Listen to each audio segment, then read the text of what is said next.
Власне, з однієї сторони, здається, да, що це просто заборона на в'їзд одній людині, лідеру, але все одно одній людині, потім другій, потім третій. Але насправді це дійсно планова системна акція. Вона ще полягає з самого початку, коли, коли взагалі мова йшла про приєднання Криму до Російської Федерації. Російська Федерація використала таку конструкцію, як кримський народ. Тобто, взагалі відсутня ефемерна історія, тобто немає кримського народу. Є українці, які живуть на території Криму, є кримсько-татарський народ, є росіяни, які там живуть, але кримського народу такого немає. Вони з самого початку використали таку ідею, що начебто кримський народ використав право на самовизначення, шляхом референдуму приєднався до Російської Федерації.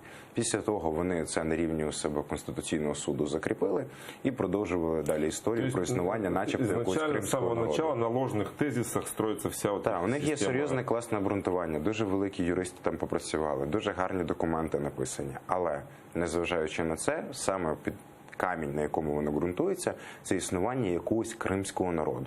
Якщо ти починаєш ґрунтувати це на рівні кримського народу, то кримські татари то є проблема для цієї конструкції. Тому, відповідно, тому що це якраз і є той народ, який, власне, корінно проживає на території півострову, і єдиний народ, який може вважатися таким чином, якби більш, той народом, який може мати право на самовизначення на цій території. Да? Тому що, якби там інші народи проживають, українці, росіяни, як ми визначили, інші меншини.